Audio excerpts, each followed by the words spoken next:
क्यों अमीर लोग बिल्कुल अलग तरह से सोचते हैं? क्यों पैसा सिर्फ कुछ ही लोगों की तरफ चुंबक की तरह खींचा चला आता है, जबकि बाकी लोग अपनी पूरी जिंदगी इसके पीछे भागते रह जाते हैं? क्या है वो सीक्रेट जो बिलियनियर्स जानते हैं पर आम इंसान कभी नहीं समझ पाता? Welcome back to the channel. मैं हूं कार्तिक निलेकर और आज हम एंटर करने वाले हैं अमीर लोगों की उस हिडन डार्क साइकोलॉजिकल दुनिया में। एक ऐसी डॉक्यूमेंट्री जहां हम पैसे के इल्यूजन्स और वेल्थ के उन छिपे हुए सच का एक बहुत ही गहरा विश्लेषण करेंगे। तो कुर्सी की पैठी बांध लीजिए, क्योंकि आज का ये सफर पैसे को लेकर आपके सोचने का पूरा नजरिया बदल देगा। आगे बढ़ने से पहले एक सबसे बड़ा और गहरा सवाल आप खुद से पूछिए। हम पैसे की इतनी पूजा क्यों करते हैं? बचपन से ही हमारे दिमाग में ये क्यों डाल दिया जाता है कि पैसा सीधे तौर पर खुशी, सफलता और आज़ादी का दूसरा नाम है? ये सिर्फ एक आम सोच नहीं है, ये एक मनोवैज्ञानिक सच है जो पूरी जिंदगी हमारे डिसीजंस को सीक्रेटली कंट्रोल करता है। और जैसे जैसे हम इस डीप डाइव में आगे बढ़ेंगे ना, आप देखेंगे कि कैसे यही एक विश्वास हमारे दिमाग में एक बहुत ही खतरनाक और अंधेरे रास्ते का निर्माण कर रहा है। साइंस और साइकोलॉजी की भाषा में अगर कहूं तो ये जो मनी वॉरशिप है ना, ये कोई आम आदत नहीं है। ये लिटरली एक क्लिनिकल मनी डिसऑर्डर है। इस डिसऑर्डर के शिकार लोगों को हमेशा लगता है कि बस थोड़ा सा और पैसा मिल जाए तो लाइफ सेट हो जाएगी। उनका अपना दिमाग उन्हें ये झूठा विश्वास दिलाता रहता है कि उनके पास कभी नफ पैसा नहीं होगा। और आपको पता है सबसे शॉकिंग बात क्या है? आज की जनरेशन यानी कि हमारे यंग अडल्ट्स इसके सबसे बड़े शिकार हैं। सोशल मीडिया की लगातार चमक दमक और ये ओवर कंज्यूमरिज्म, ये सब मिलकर हमारे दिमाग को इस तरह हैक कर रहे हैं कि हम अनजाने में ही इस खतरनाक ऑब्सेशन का हिस्सा बन चुके हैं। और आग में घी डालने का काम कौन करता है? हमारी जेब में रखा वो छोटा सा चमकता हुआ प्लास्टिक का टुकड़ा। जी हाँ, क्रेडिट कार्ड्स। कैश के मुकाबले ये क्रेडिट कार्ड्स एक बहुत ही खतरनाक इल्यूजन, एक भ्रम पैदा करते हैं। देखिए, जब आप कैश खर्च करते हैं ना, तो आपका दिमाग उस फिजिकली पैसे के जाने को, उस दर्द को महसूस करता है। लेकिन क्रेडिट कार्ड वो आपको अनलिमिटेड वेल्थ का एक फेक नशा देता है। ये इल्यूजन हमारी स्पेंडिंग हैबिट्स को पूरी तरह इरेशनल बना देता है और हमें पता भी नहीं चलता कि कब हम धीरे धीरे गहरे कर्ज और एंजाइटी के दलदल में फंस गए। लेकिन जरा सोचिए, स्टेटस दिखाने का ये खेल क्या नया है? बिल्कुल नहीं। ये हमारे अंदर आदि मानव के जमाने से हार्ड वायर्ड है। एवोल्यूशनरी बायोलॉजी की इस कॉस्टली सिग्नलिंग थ्योरी को अगर आप ध्यान से समझें तो इंसानों का ये लग्जरी का दिखावा करना ठीक वैसा ही है जैसे एक मोर अपने खूबसूरत और भारी पंख दुनिया को दिखाता है। ये आसपास के लोगों को चीख चीख कर बताने का एक तरीका है कि देखो, मैं इस बेवजह के खर्च को उठाने के काबिल हूं क्योंकि मैं ताकतवर और अमीर हूं। और आज की इस डिजिटल दुनिया ने तो इन मोर के पंखों को और भी लंबा और फ्लैशी बना दिया है। ये स्ट्रक्चरल मॉडल दिखाता है कि सोशल मीडिया ने हमारी ह्यूमन साइकोलॉजी को किस हद तक बदल कर रख दिया है। जब हम ऑनलाइन अपने दोस्तों या इन्फ्लुएंसर्स की चमकती हुई लग्जरी लाइफ देखते हैं तो हमारे अंदर एक अजीब सा दबाव बनने लगता है। एक फोमो क्रिएट होता है और इस ऑनलाइन प्रेशर को सेटिस्फाई करने के लिए हम रियल वर्ल्ड में ऑफलाइन वही एक्सपेंसिव और ओवरप्राइज्ड लग्जरी फैशन आइटम्स खरीदते हैं। क्यों? ताकि हम भी उस ऑनलाइन दुनिया में अपनी अहमियत साबित कर सकें। ये कंप्लीटली एक एंडलेस थका देने वाला डोपामिन लूप बन चुका है। अब यहाँ एक बहुत ही इंटरेस्टिंग ट्विस्ट आता है। क्या होगा अगर कल सुबह आपको अचानक से बहुत सारा पैसा मिल जाए? क्या सब कुछ परफेक्ट हो जाएगा? बिल्कुल नहीं। यहाँ एंट्री होती है एक और डार्क साइकोलॉजिकल ट्रॉमा की, जिसे कहते हैं सडन वेल्थ सिंड्रोम। जब किसी को लॉटरी लग जाती है, अचानक कोई बड़ा इनहेरिटेंस मिलता है या क्रिप्टो के जरिए रातों रात वो करोड़पति बन जाते हैं, तो उनका दिमाग इस अचानक आए शॉक को प्रोसेस ही नहीं कर पाता। ये एक भयंकर आइडेंटिटी क्राइसिस बन जाता है। पैसा आने से आज़ादी मिलने के बजाय उनकी लाइफ उल्टा एक इमोशनल नाइटमेयर बन जाती है। इसके विनाशकारी सिम्टम्स पर एक नज़र डालिए। अचानक अमीर बनने वाले लोग खुश होने के बजाय अपने दोस्तों और परिवार से पूरी तरह कट ऑफ हो जाते हैं। उनके अंदर एक डर, एक पैरानोया बैठ जाता है कि अब कोई उनका पैसा छीन लेगा। और सबसे दिल दहला देने वाली बात है उनके अंदर की deep feelings of guilt. Psychologists इसे सर्वाइवर गिल्ट का नाम देते हैं। उन्हें लगता है कि वो इस इतनी सारी दौलत के हकदार ही नहीं है, और यही गिल्ट उन्हें एक सेल्फ डिस्ट्रक्टिव रास्ते पर ले जाता है, जहां वो आखिर में अपनी आई हुई सारी दौलत वापस खो बैठते हैं। आप सोच रहे होंगे कि जो लोग धीरे धीरे मेहनत से अमीर बनते हैं वो तो कम से कम इस डार्क साइड से बचे होंगे। वेल एक्चुअली नहीं। उनके लिए एक और ट्रैप है जिसे एफ्लुएंजा कहते हैं।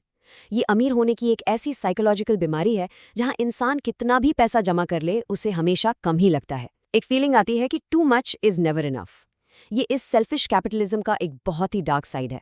स्टडीज बताती हैं कि इंग्लिश स्पीकिंग देशों में जहां कंज्यूमरिज्म सबसे ज्यादा हावी है, वहां लगभग 21.6% लोग इस तरह के इमोशनल डिस्ट्रेस से गुजर रहे हैं, जो कि बाकी देशों के मुकाबले दुगना है।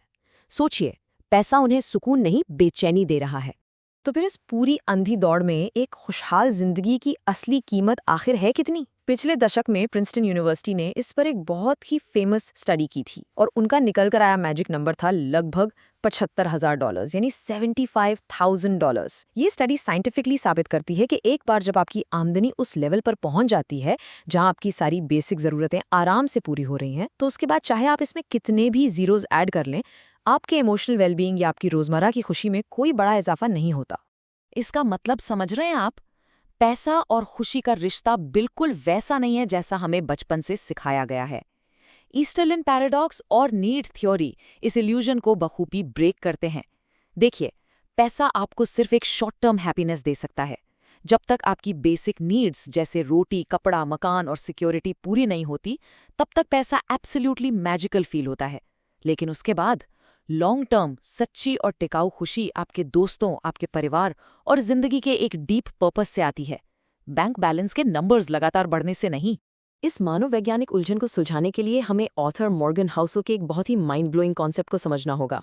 उन्होंने रिच होने और वेल्थी होने के बीच एक बहुत क्लियर लाइन ड्रॉ की है। ध्यान से सुनिएगा। रिच होना सिर्फ एक दिखावा है, या आपकी करंट इनकम है, वो फ्लैशी स्पोर्ट्स कार जो आप ड्राइव कर रहे हैं, या वो डिजाइनर ब्रांड जो आपने पहना है।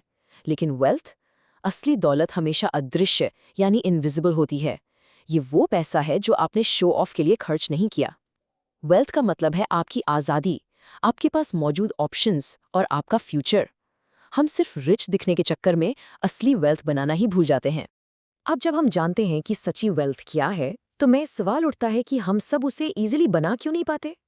रीजन बहुत सिंपल है, क्योंकि हमारा अपना दिमाग ही इस पूरे खेल में हमारा सबसे बड़ा दुश्मन है। चलिए बिहेवियरल इकोनॉमिक्स की थोड़ी और डीप दुनिया में चलते हैं, specifically Nobel prize winner Richard Thaler के कॉन्सेप्ट्स की तरफ। सच तो ये है कि हमारा दिमाग पैसे को लॉजिक या मैथ्स से प्रोसेस ही नहीं करता, वो इसे इमोशंस और इरैशनैलिटी से प्रोसेस करता है। हम पैसे को लेकर ऐसी ऐसी बेवकूफियां करते हैं जिनका मैथमेटिक्स में दूर दूर तक कोई लॉजिक नहीं है। मेंटल अकाउंटिंग की इस सच्चाई को समझने के लिए एक प्रैक्टिकल एग्जाम्पल देखते हैं। मान लीजिए आपको एक $25 के आइटम पर $5 का डिस्काउंट शहर के दूसरे कोने में मिल रहा है। आप क्या करेंगे? आप खुशी खुशी गाड़ी उठाएंगे और चले जाएंगे, राइट? लेकिन वही $5 का डिस्काउंट अगर किसी $500 की महंगी चीज पर मिल रहा हो, तो आप कहेंगे छोड़ो ना यार, सिर्फ $5 के लिए कौन इतनी दूर जाएगा।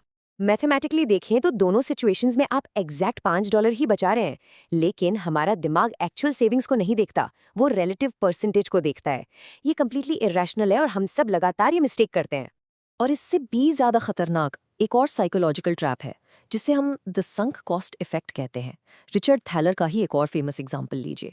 एक परिवार जिसने किसी गेम के लिए पहले से $40 के टिकट्स खरीदे हुए हैं, वो लोग एक भयानक बर्फीले तूफान में अपनी जान का रिस्क लेकर भी उस मैच को देखने जाएंगे, सिर्फ इसलिए क्योंकि उन्होंने पास्ट में पैसे खर्च किए हैं।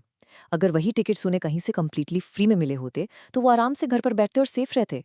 हम लोग प्रेजेंट रियलिटी या लॉजिकल डिसीजन लेने की बजाय पास्ट में किए गए अपने इमोशनल और फाइनेंशियल इन्वेस्टमेंट्स को बचाने के चक्कर में न जाने कितनी बेवकूफियां कर बैठते हैं।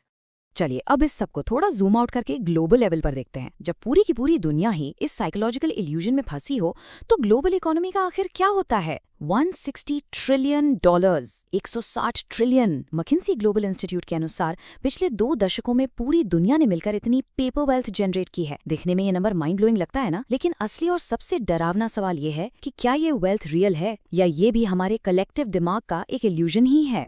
मैकिन्जी का ये डेटा दरअसल एक बहुत ही डरा देने वाला सच सामने लाता है। ये बताता है कि दुनिया की वेल्थ हमारी रियल प्रोडक्टिव इकोनॉमी से पूरी तरह डिस्कनेक्ट हो चुकी है। अगर हम इन ग्लोबल एसेट्स पर गौर फरमाएं, तो आप क्लियर देख सकते हैं कि इसका एक बहुत बड़ा हिस्सा रियल एस्टेट जो कि 27% है और इक्विटी जो 21% पर बैठा है। इसका सीधा सा मतलब ये है कि हमारी ये सो कॉल्ड वेल्थ तभी तक जिंदा है जब तक इन एसेट्स के दाम हवा में उड़ते रहेंगे। ये वेल्थ हमने रियल इकोनॉमिक प्रोडक्टिविटी से नहीं बनाई, बल्कि एसेट प्राइसेस के इन्फ्लेट होने की वजह से बनाई है। सच कहूं तो हम सबने मिलकर वेल्थ का एक बहुत बड़ा गुब्बारा फूला रखा है, जो किसी भी वक्त फट सकता है। तो फिर आगे क्या होने वाला है? मैकिन्जी ने आने वाले फ्यूचर के लिए 4 पॉसिबल सिनेरियोज आउटलाइन किए हैं और इनमें से एक, जिसे बैलेंस शीट रीसेट कहते हैं, वो एक्चुअली सबसे ज्यादा टेरिफाइंग है। अगर ये इन्फ्लेशन और इंटरेस्ट रेट्स का बबल आने वाले टाइम में फटता है तो 2030 तक हम रियल एस्टेट और इक्विटीज की वैल्यू में लगभग 30% तक की भारी गिरावट देख सकते हैं। ये बिल्कुल वैसा ही होगा जैसा 1990s में जापान के साथ हुआ था, एक लंबा दर्दनाक फाइनेंशियल विंटर जिसमें आधी से ज्यादा पेपर वेल्थ देखते ही देखते धुएं की तरह उड़ जाएगी। इसलिए इस पूरी डॉक्यूमेंट्री को रैप अप करते हुए मैं आपके सामने एक आखिरी और सबसे ज़रूरी सवाल छोड़कर जा रहा हूँ। क्या हम सच में एक ऐसी वेल्थ बना रहे हैं जो हमारी और हमारे परिवार की जिंदगी में सुकून, आज़ादी और सच्ची खुशी लाए? या फिर हम भी सिर्फ luxury brands, social media status और हवा में उड़ती हुई एसेट प्राइसेस के उस छलावे का शिकार बन चुके हैं जिसे the psychology of rich people कहते हैं? अगली बार जब आप अपने पैसे से कुछ भी खरीदने जाएं, तो बस एक पल के लिए ठहरिएगा और खुद से पूछिएगा, क्या आप सच में अमीर बन रहे हैं या सिर्फ अमीर दिखने का भ्रम पाल रहे हैं? आज के इस डीप डाइव में बस इतना ही। इस बारे में आपकी क्या राय है, सोचिए ज़रूर।